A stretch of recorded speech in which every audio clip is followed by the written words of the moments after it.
Go!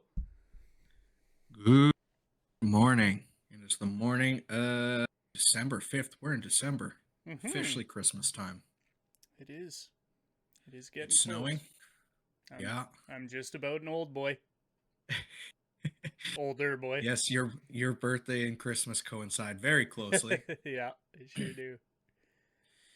Um, like I mentioned, Friday morning, we're going to another weekend closer to Christmas, which is stressful but exciting at the same time. And we are going to talk about some crazy stats this week. Is kind of the theme of this week's pod.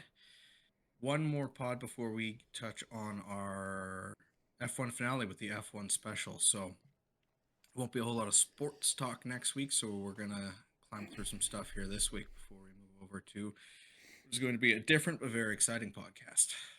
Yeah, should be good. I'm excited. Yeah. So we are going to start this week in the NHL, of course. And we're going to piggyback off of last week here where we talked about the crazy amount of injuries um, that have happened this year in the NHL with some of the more ridiculous things that I have never seen before, things that are hard to explain, and they are the slew of off ice injuries. You don't get these a lot. So we talked about Jack Hughes last week, the team dinner, cutting his hands, getting hurt. Still waiting on the full story there if it ever comes out because we would love to hear the what and the why there. I don't think it's Considering coming out. he's still not back and again putting his Olympic timing in jeopardy a little bit. Um, but there's more. There's Listerinen from Florida, defender over there, who burnt his leg during a barbecue mishap. Gotta be careful at those Only in barbecues. Florida in November do you get on the injured list from a barbecue incident. Yeah, that's a bad one. And then you have Porobchenko from the Blues, who also has scalding burns on his legs, and we don't know how that happened, but that's another off ice injury. So two leg burns, one hand cut, all happening off of the NHL ice. Yeah, seems like very convenient timing to me. Yeah, I don't know. I'm sticking by what I said last week with a little bit of there's some hoax going on there. There's gotta be, right? It's such a strange year in the NHL for injuries, and having these weird off ice injuries just really caps it all off. Yeah. Yeah. Um, that and adding to the long list of injuries, Tyler Seguin's done for the year. Other guy, but a big piece in Dallas. That again, you want to talk about mildly convenient going. We're getting closer and closer to the trade deadline. They've announced he's done for the year. All of a sudden, that's a ton of cap space for a team in Dallas who is likely going to need to somehow get through the Colorado Avalanche if they want to make a Stanley Cup final run. So If there's a bunch of that miraculous recoveries right before the playoffs, there's got to be some sort of investigation coming, well, right? Like yeah. it's Now, luckily, there won't be with the new CBA rules that kicked in this year with the injured lists. It's incredibly hard, and there's a salary cap now in the playoffs as well, so you can't just make a remarkable recovery in the playoffs at least. So mhm. they've tried to temper that a little bit, but yeah, it'll be curious to see because there's always one or two every year, but this year is like Yeah, guys going down left, right, and center. yeah, I, yeah. I don't know, man. There's there's always loopholes, right? I'm interested to see how everything unfolds. I mean, I could look like an absolute loser when it comes Good down to save. it. Absolute loser when it comes down to it. In saying that I think there's some hoaxes going on here, but I mean, you look at what teams have done the past few years and had great success coming out of it, and I get that the league has kind of Great stepped in and success. put has kind of put rules in place to kind of mitigate that, but I don't know. It seems very convenient to me, all these, especially with off ice injuries, right? Like, you don't hear about those coming up that often besides this year. It seems like they've become more prevalent in the league. Yeah. Now the Jack Hughes ones, I can't see any reason why they would want Jack Hughes missing, but the other two, Yeah. I mean, Listereinen's a big part in Florida, but yeah, you're right. Florida's no stranger to cap circumvention. Mm-hmm. Yeah. um, so It's just interesting to curious, me. but Yeah. weird year. Very. So, as promised, we'll talk a little bit about some really strange, and incredible stats here in the NHL. Starting with Jesper Wallstedt, the rookie goaltender in Minnesota, who has saved their season with some absolutely incredible play. He's played 10 games. He has 8 wins in those 10. 4 of those are shutouts, a 174 goals against, and a 944 save percentage through Yeah. 10 games. That is incredible numbers. Yeah. Unreal. And he came in with a team that was performing well below expectations at the start of the year, really struggling. And to win 8 of your 10 and turn their season around it's really special. That's an unbelievable performance. What it reminds me of, and we'll see how this take carries on throughout the year, is Cam Ward's rookie year, joining the Carolina Hurricanes and taking them all the way to a Stanley Cup win over the Edmonton Oilers. So yeah. there's just Jordan Binnington with the Blues. Same thing, came in, team dead last. All of a sudden, he picks up their play. The Blues go on from dead last to winning a Stanley Cup. There's something about a rookie goaltender who comes in with, I don't know if it's just nothing to lose. He hasn't learned the pressure. The other teams don't have video on him. They don't have a game plan for him necessarily. I don't know what it is, but the magic of rookie goaltenders has been seen before. Yep. So excited to see where he can keep Minnesota going, and if those numbers are something that can carry on after the Olympic break, because the Olympic break is great for some, and it really kills momentum for others. So yeah. we'll see. Another outrageous stat here on this Friday is the Toronto Maple Leafs in their last 4 games, and 4 games straight, they have scored on their first shot of the game. That's a big one. That blows. Now it blows my mind because as a longtime Leafs fan, that happens to the Leafs a lot. Giving up a goal on the first shot of the game, but scoring on the first shot of the game for 4 straight games. Yeah, that's big. You'd like to see it lead to more success. No doubt, especially since in at least 2 of those games, let's see if I can pull that up quick, they were getting massively outshot before they finally got their first shot on goal, and it went in. Let's see, that Washington game, Washington already had 5 shots on goal before Toronto gets one. The Carolina game was actually the first shot of the game, only 53 seconds in, so a little bit of a mix, but that's not something that's not something that you relate to the Leafs very often, is scoring on the first shot of the game as opposed to being scored on. I don't think you relate that to many teams, especially 4 games in a row. That's nuts. 4 games in a row. Yeah. They play tomorrow night in Montreal, or against Montreal at home, so I'll be watching. I'll be tuned in for the first couple minutes for sure to see if they can keep that streak going. Be waiting on that first shot. Yeah. Speaking of the Leafs, though, coming off of our last pod, they have started the turnaround. They went 4-2 on their 6-game road trip to kind of starting that climb back up into the playoff picture. The Atlantic, the whole league again is still incredibly tight. Mm-hmm. Incredibly tight. Which I've had some time to think about it. Really, it feels like the Giants of the last couple of years, they're coming down to earth. The teams who have been trying to rebuild, except for Colorado, have started to turn the page, and everybody is meeting in the middle. Yep. The Atlantic, they're split. The Tampa leads it with 34 points. The Sabres are the bottom with 26. That's only an 8-point gap from top to bottom is crazy. Yep. The Metro's even tighter now. The Capitals lead it with 36. The Blue Jackets are the bottom with 31 points. Yep. 5-point swing top to bottom.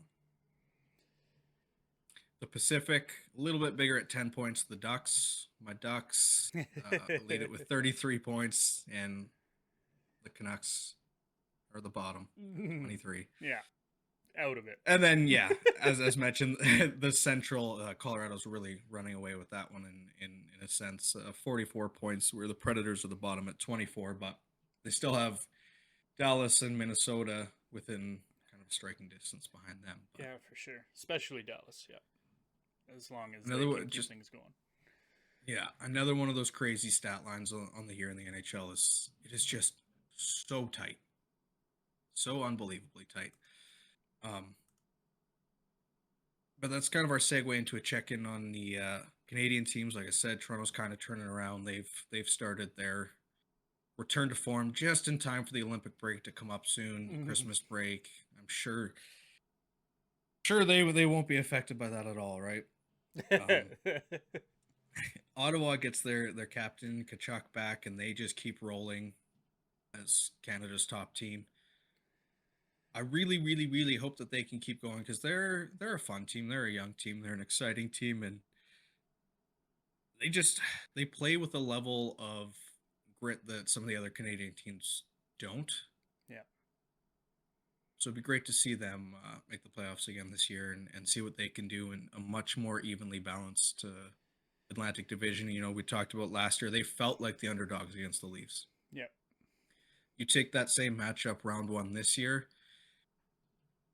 I don't know if you necessarily list the Leafs as underdogs. They do still have, 9-10 years straight in the playoffs. This would be Ottawa's second consecutive, so still not a lot of experience, but yikes, I would be worried playing Ottawa in the first round. That would be a scary series too. That would be not a fun one to watch as a Canadian fan. That's for sure. Yeah. Watching them beat up on each other would be a tough go. I mean, it'd be nice to see them both in there. They're both kind of close and within striking distance, and as long as they can kind of keep a bit of a run going, right, they can slide into a wild card spot there. But that would, yeah. Yeah. You never want to watch the Canadian teams beat up on each other because it's been so long since we won a cup, right? So it's kind of tough. Yeah. Because they always seem to match up early in the playoffs, and they always seem to do. take a lot out of each other. They always seem to grind the crap out of it, and then their next series they look rough when they go into it. Yeah. So it's a little bit bittersweet, depending on how everything lines up here for the end of the year.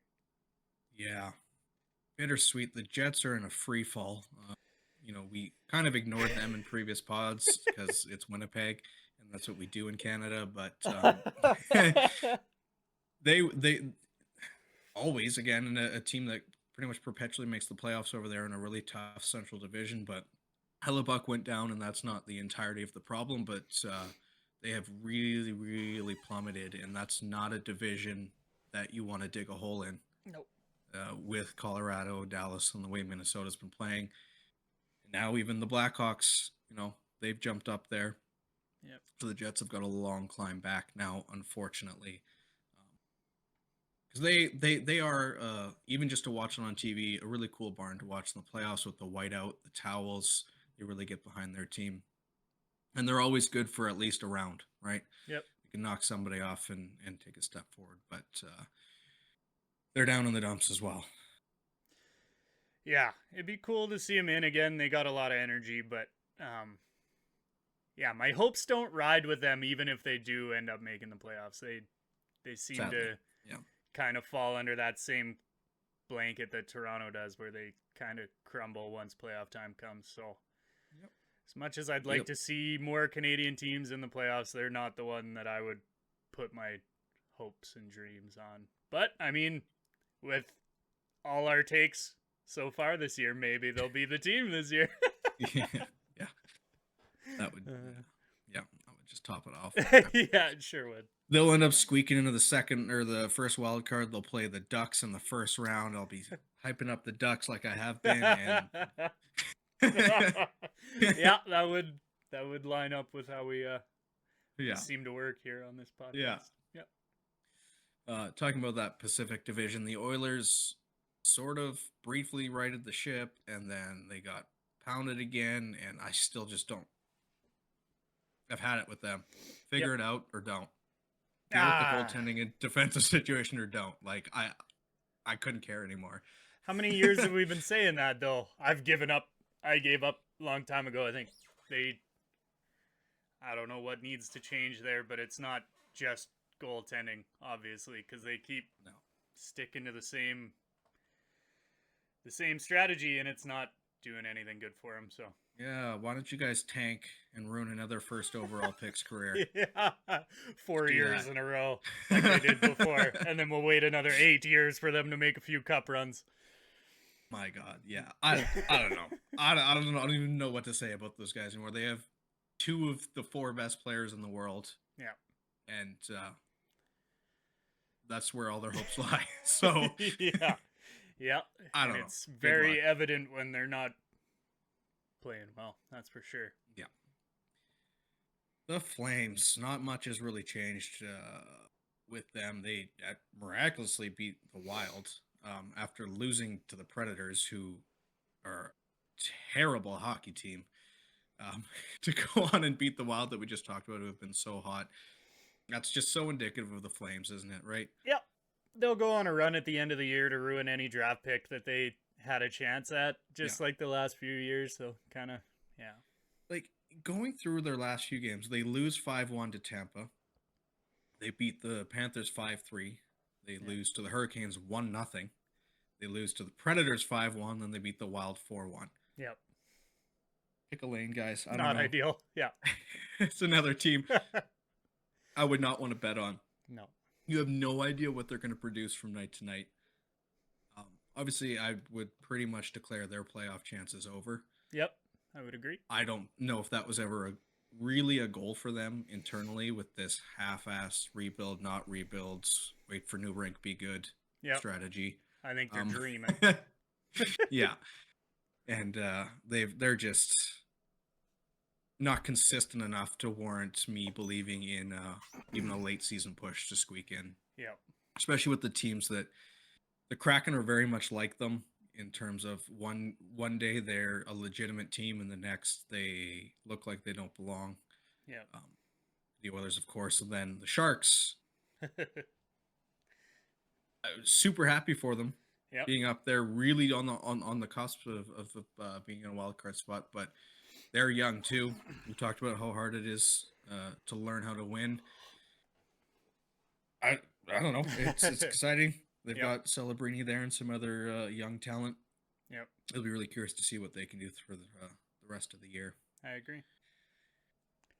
And that just leaves the Vancouver Canucks at the bottom of the Pacific Division, who can't really win any hockey games, but can provide us with some entertainment, at least in the unlikeliest of forms, in Michael Bublé, who's chosen to go to battle in the media with TSN reporter Frank Saravalli, whose job is to report.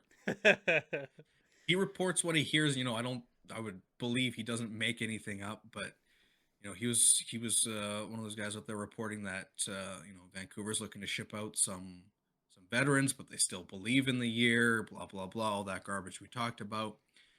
And Michael Bublé came out in the media and basically said, this guy's an idiot. He doesn't know what he's talking about. These are some terrible takes. Okay, Michael Bublé. Welcome to the NHL panel, I guess. Yeah. You've never really been big in that scene, but okay, he's passionate. This was after he was back and forth on Twitter and the media with Vancouver fans, still trying to hype the team up and get behind them. But this led to Saravalli coming back at Michael Bublé and chirping him for naming his child after the most overpaid player in the NHL, a la Elias for Elias Pettersson. No response yet again from Michael Bublé. I do hope there is one because I'm enjoying this. Yeah. as a form of excitement in Vancouver, because there's not a whole lot else out there to cheer about. So Yeah. congratulations, Michael Bublé, on putting Vancouver briefly on the map there in the media again, because they need something. The Christmas album must be taking a hit in listens this year, so he's trying to That's get a right. Yeah, backup yeah, yeah. job going. Yeah. Hey, my name still matters. Yeah. Oh, I love it though. It's so good. So that's that in the NHL. NFL Week 13. No buys, a full schedule of Week 13 NFL football. Very busy. Yeah. Very busy, and some very important games for a few teams too. The Chiefs versus the Cowboys was a big one. Both teams kind of struggling a little bit, sitting in the middle of the pack, and Cowboys pulled out a win over the Chiefs in that one. Yeah, I mean, Packers versus Lions is always a great game. Big rivalry there, and the Packers pulled out on that one, 31-24. And looked really good in that game, actually. The Lions are a pretty balanced team, I'd say, between the defense and offense, and the Packers they looked really good on offense. They were walking through the lines quite a bit, actually. Bengals with I don't want to say a big win because it's the Ravens, but a large point gap in that one, which, again, I touched on last week. Like, the Bengals struggling this season as well, but at moments look absolutely brilliant, and they walked all over the Ravens, who have struggled this year, but there's a lot of skill on that team still, so to walk all over a team like that is no small feat, I think. Bears continue to look good with a win over the Eagles by 9 points. Like, pretty good spread. The Eagles are in free fall too, man. I don't know about that team. They're struggling. I mean, I mean, the Eagles, I feel like they're kind of a team that once you figure them out, it's kind of easy to manage them. They're pretty one-dimensional on offense. Like, they added a couple receiving threats, but Hurts is either brilliant throwing the ball or not, and most of the time it seems like he's not. They're more of a on the ground team, and if you can figure that out, which I feel like the Bears defense is always fairly good against the run, even when they've struggled in the past, they've kind of always had that defense to hold the run game off, so they figured them out and got the win there. Colts with a surprising loss to the Texans. That's not a lot of teams lose to the Texans. Again, running with the theme for this year, like, that's a game where I would have thought I could put money on the Colts to win that one, and they didn't. Yeah. So, I mean, bit of a struggle. The Dolphins pulled out a win against another team that's not so great, the Saints, but such a confusing team. Yeah. I mean, the Jets beat the Falcons, which both teams are kind of in the dumps right now, but again, a surprising win for me. Like, if I looked at those two teams, I would say Falcons all day, but Jets pull out a win there. 49ers, unsurprisingly, beat the Browns by a large margin. Panthers pull out a win over the Rams. Jaguars pull out a win over the crappy Titans. I don't know what needs to happen there, but they kind of scrap the whole team. They're just not getting anything together. Buccaneers get back on track with a win over the Cardinals. Seahawks shut out the Vikings. Shut out the Vikings. Now, when I promised I would be more invested in the NFL this year, I chose Minnesota as my team to tag along with because I really like their airport and my layover there. Yep. Yeah, it seems to be a common one. 0 points. You don't see shutouts in the NFL very often. It's not going well for JJ McCarthy in general this year. Yeah. That's really disappointing. Yep. The Vikings started out okay in a tough division, but they're done. They're toast over there. Yep. That's sad. Seahawks probably I would have picked them to win anyways, but man, 26-point spread is monster in Yeah, a shutout game too. it's not a. Yeah, that would be a demoralizing one for sure. That's a tough one to swallow. Chargers continue to do well this year with a win over the Raiders. The Bills beat the injury-ridden Steelers. But they needed that win They did. because Patriots win again too, hey? So Yeah, yeah. The Bills are kind of clinging on there. Yeah. Patriots beat the Giants, as you just said, 33-15, and the Broncos go to overtime against the Commanders and pull out a win with a great defensive play on the block unbelievable. 2 point Yeah. conversion. Like, well, block 2 point conversion. He swatted the pass down at the end there, um, which I thought was cool because I feel like most defensive ends would have just he had 3 yards between him and the quarterback, and I feel like most of them would have just put their head down and gone for the big hit, and he stood up and swatted the ball and won the game for him. So Yeah. busy Incredible week. defensive play. Yeah, busy week, but a lot of good football to be watched on the on the I guess American Thanksgiving weekend. So lots of good football there. Yeah. Yeah, and playoff picture really not a lot changes with those results. Still some jumble. Um, the Chiefs look less and less likely to even make the playoffs this year, which Mm-hmm. is really surprising for me. Yep. You know, I they talked about the decline of Travis Kelsey in terms of age and being distracted with his famous relationship, but it's really a whole different team now. Yep. I don't know what it is, but it's just not the same. And Yeah. you know, Mahomes isn't old. No. He's got a lot of football left in front of him if he stays healthy. So, does he look to move on? Do you try and turn this team over, get him some weapons again? I don't know what they do there.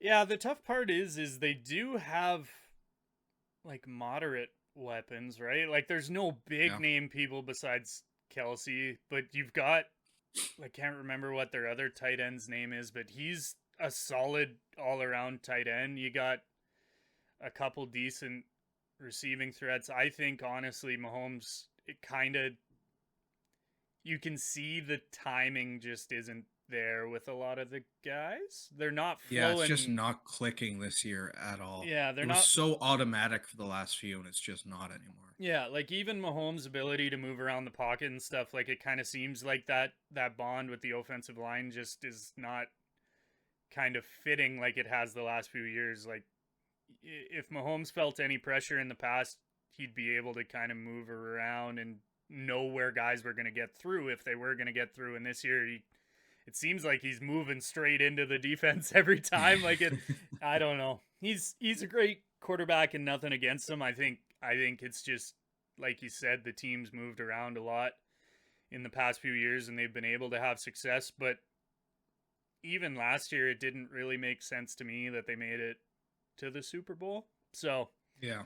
at a certain point, you got to kind of realize that success isn't going to just continue to land in your lap, or one guy's not going to be able to make all the difference, right? So That was the thing last year, right? It seemed like every single game they were just one Mahomes moment away from winning, and he clutched it every time. yep. But this year, that's not the case. They're not one Mahomes moment away. Yeah. They're getting beat.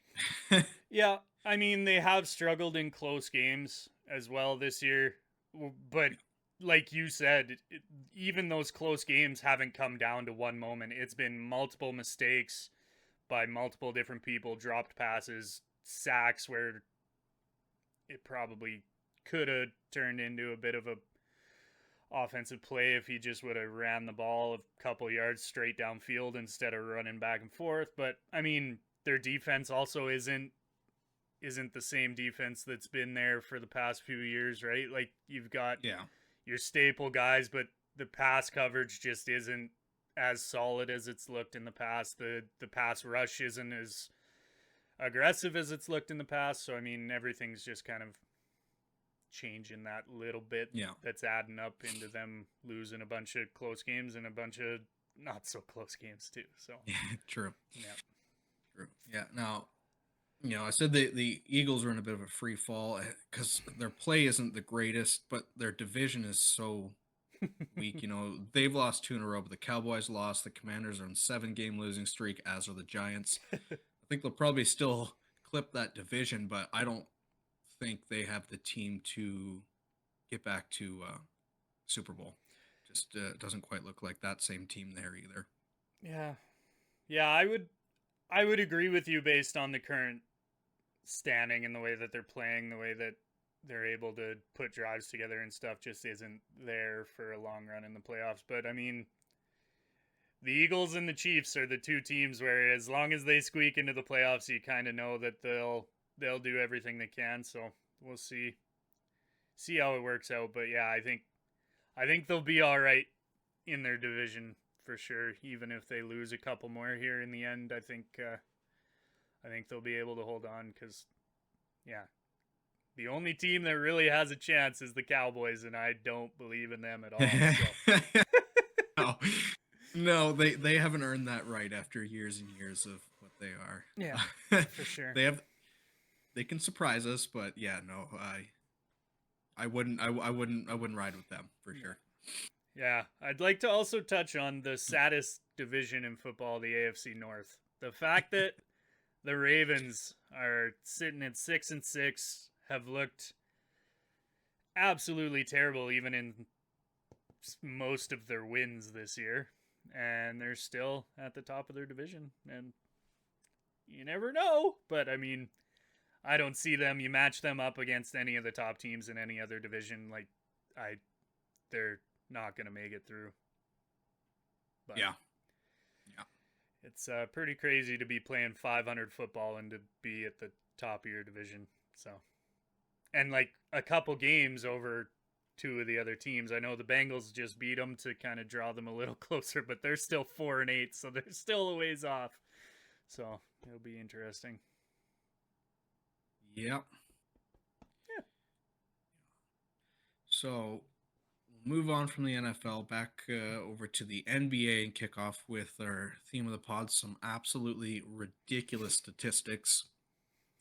Good old Canadian boy Shai Gilgeous-Alexander moves into second for the longest 20-point streak. So 93 straight games with 20-plus points.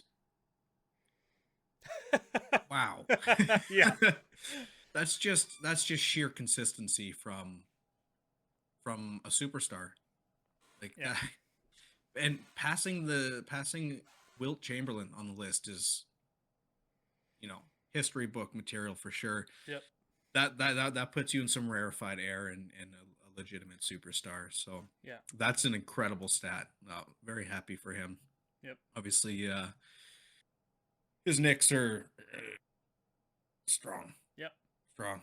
Looking to run deep again, I hope, because like another celebration with him at the helm if it's not going to be the Raptors. So yep, absolutely. Yeah, it's really cool to see a Canadian boy be one of those guys that when you're an old man and you got kids and your kids are buying jerseys of the old legends, right? That he's gonna kind of be one of those guys now. Like, it's cool to see him up on that list, like you say, Wilt Chamberlain. Like, that's a guy that you see jerseys around all the time.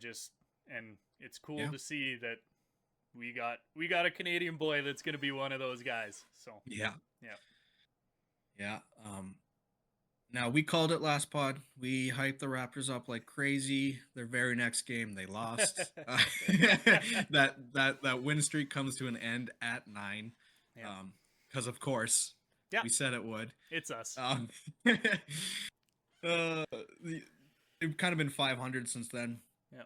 Still sitting third in the East at 15-8. I don't know what to say about them either. They're kind of going through a little bit of an injury situation with RJ Barrett, but other than that, they've been relatively healthy for the year. So there's no reason to believe why they can't stay in the top half of the Eastern Conference that we mentioned last week, because it it's a weak conference that they should be able to take advantage of that. Yep. And hopefully they do. And hopefully they do. I want to watch some basketball in the playoff time again. Something I never thought I would see is the 76ers being fined because Joel Embiid actually played a game. The king of being hurt and load management got fined because, the player didn't get fined, the team did. Because the team listed him as out on the injury report, but Embiid ends up playing. That's $100,000 fine to the team. Oops, indeed. And I have to think, I don't necessarily know. I'm just running with my gut here, thinking that the fine is so hefty nowadays because of the involvement of sports betting. Yeah. When you list a player as out, well, especially a player of his caliber, that sways the line massively. Yeah. And then obviously you want to talk about props, player stats, all that kind of stuff that you can bet on as well. So they're definitely taking that seriously. $100,000 fine to the team is, the owner's going to notice that one. That's not a dinky, whatever, pay it, go away. Like, yeah, $100,000 is a significant amount. So yeah, there's a logistics person that's job is in question right now for sure. Yeah. You're right. Like, that's whoever's is it devious from the 76ers? We talk about the injuries in the NHL, and is there anything around that? Is it planned, or is that somebody pressed a button or forgot to press a button? Yeah, you also got to wonder like how long Embiid held out on getting approval to play and everything, and whether they factored in if it was going to be worth him being on the floor and paying a fine knowing that there was going to be repercussions, right? Like which I think to interject is why they have the questionable status. Yeah. Which you could still list him as, right? So yeah, that's true.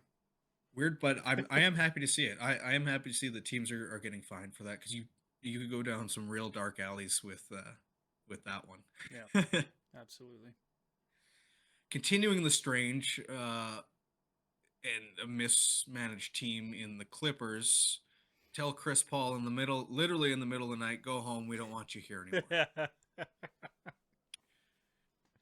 So Kawhi ends up at the Clippers because he wanted to play with Chris Paul. He goes there, convinces everybody, both sides to happen, brings Chris Paul into the picture. The teams never performed the way they were supposed to. They have their salary situation with Kawhi and the circumvention on how they're paying him with some suspicious sources. Yeah. No success. And now, there's some rumors out there, but no official report as to why. But allegedly, Chris Paul is butting heads with Ty Lue and the coaching style there. And it got to a point where they just said, go home. Don't be around the team anymore. Very interesting. The guy's a legend in the sport. Hey, like, it's crazy that a guy who commands that type of presence and name in the sport like that just gets sent home and says, we're done. It is very crazy. Yeah. I would, again, love more details. We'll try and keep track of that a little bit and see what happens with that. But cool. Yeah, just weird. Weird at like 3 a.m. Said, yeah. Bye-bye. Like, I can't imagine getting that text or call or whatever, right? Like, however they did it, yeah. Like, you'd almost wonder, like, is my owner, like, drinking right now and he lost a bet playing poker with the boys? Or, like, what's going on? Like, this has to be a joke, right? Like, I don't know. Pretty crazy. And again, I mean, it even could be the point where Chris Paul said, change this or I'm going home. And they said, okay, go home then, bye-bye. Right? Yeah. We don't know enough, but yeah, just strange and almost comical the way that the Clippers have been managed since Kawhi went there. Since Kawhi dumped Raptors in Canada after a championship to go there, it has been nothing but a disaster for the Clippers. Yep, pretty crazy. Giannis and the Bucks decided they were going to start talking about the future, which I think everybody in Canada and the Raptors still hold on to some hope that maybe. TSN had Danny Green on as a guest, and Danny Green's there hyping up, going, oh, yeah, the Raptors might be able to put together the best package. You don't know. He could come, which I think is kind of a dick move because I don't think it's happening. Yeah. He's going to go to a legitimate contender. like we said, the Raptors can make a run in the East, but I don't think they're a legitimate contender the way that they're built, at least currently. Does Mhm. Giannis make them one? Maybe. Maybe. Or is he at the age where he's just championship chasing now? And he's going to go somewhere where he feels like he's got a real good shot. Yeah. I mean, I don't know if it does give the Raptors the depth that I think that they would need to make a long playoff run, but I sure would be interested in watching it just Yeah, to right? see how he fits into that team and what benefits he brings cuz I mean, yeah, he's getting old, but he's still a big presence, right, throughout the league, so it'd be pretty cool to watch him come and add his talents to the team. The kink there shortly after they announced they're going to start discussing, what's going to move on there for their future is he gets hurt. So we'll see. We'll see how long he's out for and how that affects things. But Yeah. I think, yeah, whoever he goes to, it's immediately a very different team, obviously. So Yeah. It feels reminiscent of Kawhi, though, doesn't it? it really, really does, doesn't it? He can come here for a year, win a championship, and bounce, and they'll build him a statue. Yep. And Come on over. We'll let you sit out half of the games, just chill, and then playoff time, you can carry us. yeah. Now, good point. But Kawhi, obviously, the Raptors had to give up DeRozan. Yep. So, what is the package for Giannis? Because Yeah. the team's gelled so well, the team's playing so well. Obviously, Brandon Ingram's not going anywhere. Yeah. He's carrying the team. I would hate to see RJ Barrett leave because he is kind of a local boy. He's a Canadian guy. It's cool to see him on the team. Yep. But then you got some of the younger talent and Scotty Barnes and the likes, and Yeah. it's cool to keep on to your own picks, your own talent that you've fostered through the system, but sometimes those are the biggest chips, so Yeah. we'll see. I think it's a tough spot. I don't know if they have the pieces in place to be willing to give up any of the pieces that they have that would be valuable enough to get Giannis over That's the that thing. that would be able to be balanced out by the addition of Giannis, right? Like I think that the cost would be too high for the benefit. Yeah. And I think that they And probably see that as well, right? So yeah, the team's not in the same position that they were in 2019 where they could take a chance on that trade for Kawhi when part of them had to know that they were one and done. yeah, If you're going to mortgage some pieces in this Giannis move, you have to know that you can sign him past the end of the season. Yeah. Because that's what got him into this hole. They yeah, they sent pieces out. They brought guys in who then didn't stay, and then the turnover had to happen. In their credit, the turnover has happened in a pretty spectacular way. It's been 6 years, hmm but 6 years removed from a championship to tearing it down and working their way back is still fairly impressive in a league that's got 30 some odd teams, right? yep, absolutely. I will quickly note the World Cup draw is today, later on this afternoon. So the next time maybe not in the F1 podcast, but one after that, we'll try and touch on that because there's a lot of permutations in the way that the draw is being done and teams that Canada can and cannot match up against. Because they're one of the host nations, they go into that big pot where they're all going to get split up, so they get to avoid some monster teams. But based on history and everything, they are kind of the weaker team in that first pot. That a lot of the other nations are probably looking at, going, "God, I hope I get Canada as opposed to some of those other teams." But we'll see. A lot will be made of it. They do the draw nice and early. You get time to prep. The media gets a ton of time to dissect it. So I'm excited for that. I'm gonna tune in for that, and we'll get to see what group they fall into and what their path is going to look like to hopefully secure a win in this World Cup and maybe get out of the group stage. So Yeah. I yeah, don't watch soccer, so maybe no. I will this year. Maybe I will. We'll see how it goes. Okay, well, that'll take us to our dumbest sports moment of the week. What do you got? I have a game from the future that is actually the past, We covered week 13 in the NFL, but my dumbest moment is from week 14 of the NFL that was played last night. What day is it? Friday? That'll Last be a night. Thursday nighter. Yep. Yep. Last night in the Cowboys game, a very close game against the Lions. Man, my brain is just foggy. Double weeks. Yes, and there are a lot of upset Cowboy fans. Go figure with how their year is going.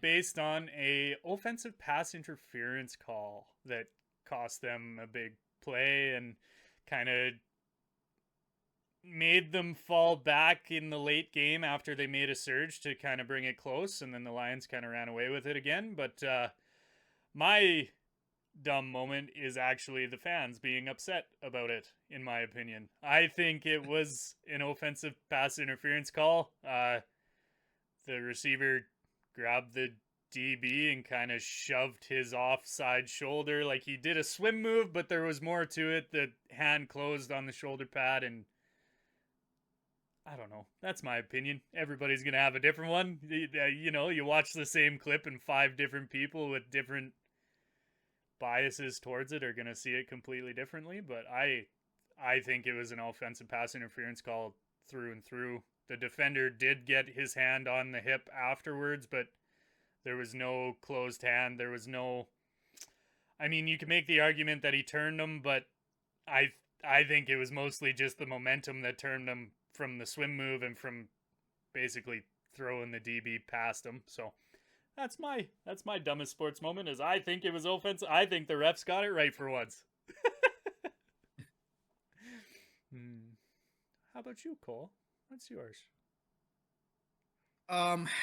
Mine is the entirety of the hockey ice rink situation in Milan for the Olympics.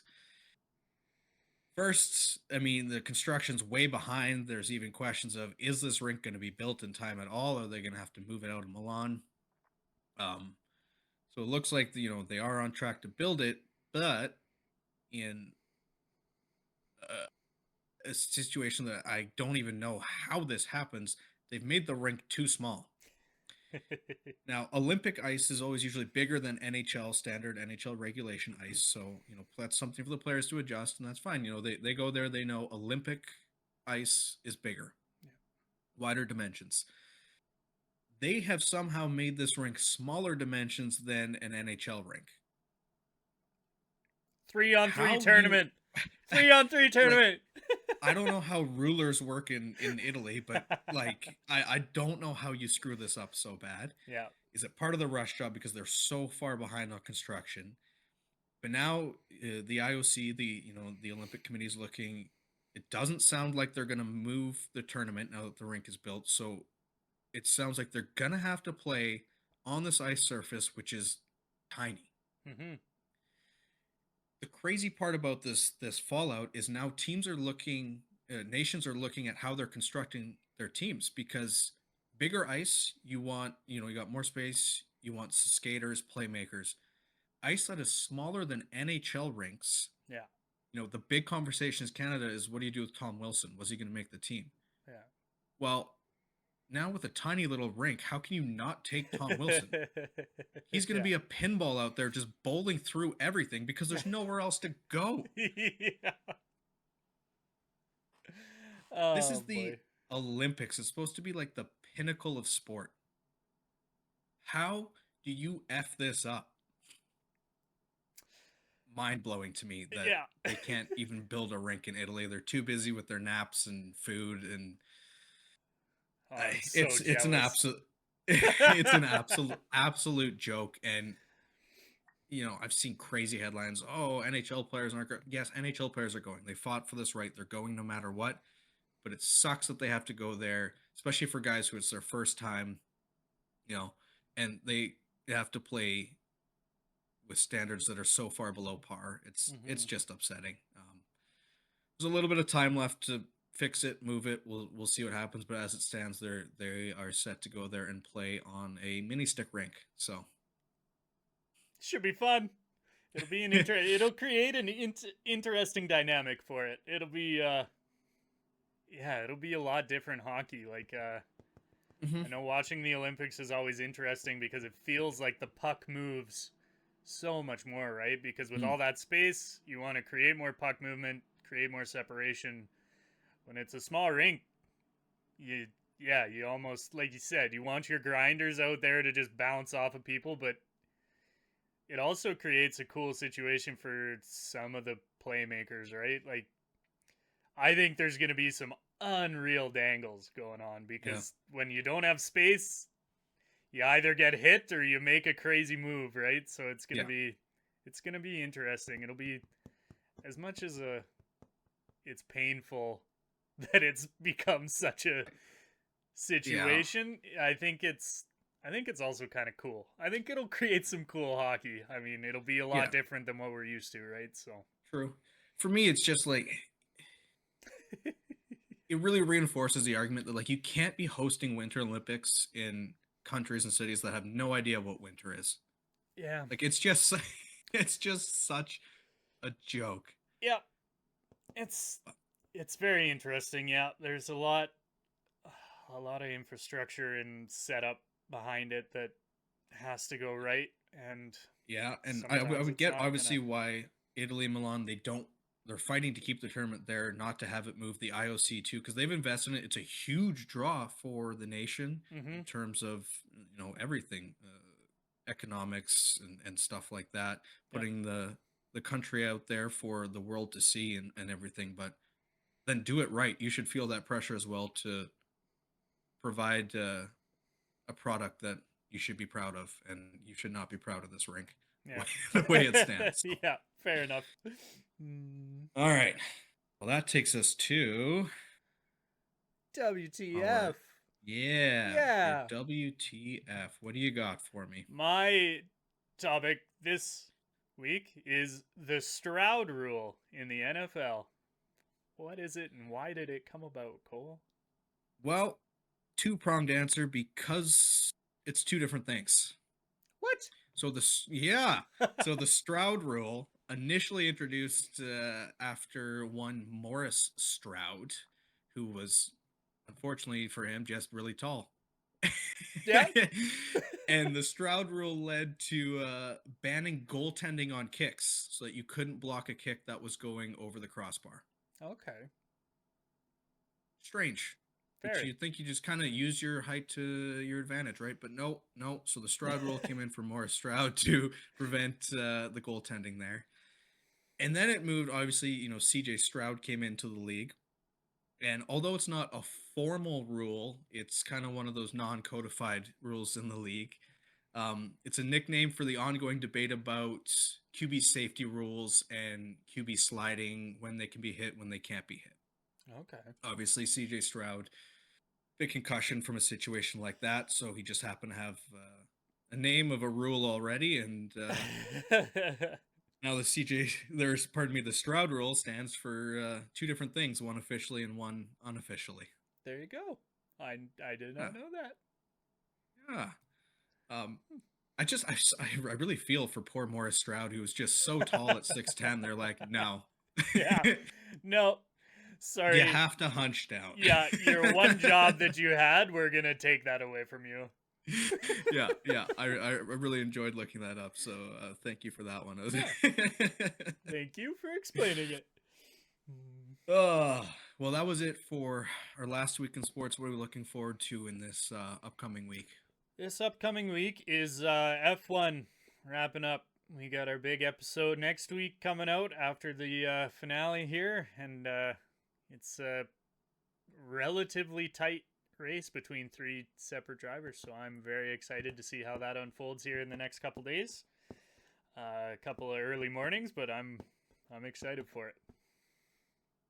Yeah, you're right. We'll definitely tune in live for this one, even though it's a 6 a.m. start local here. We'll be up Yep. because it's not one that you want to find out about on social media after the fact, because it's going to be drama filled one way or another. Yep.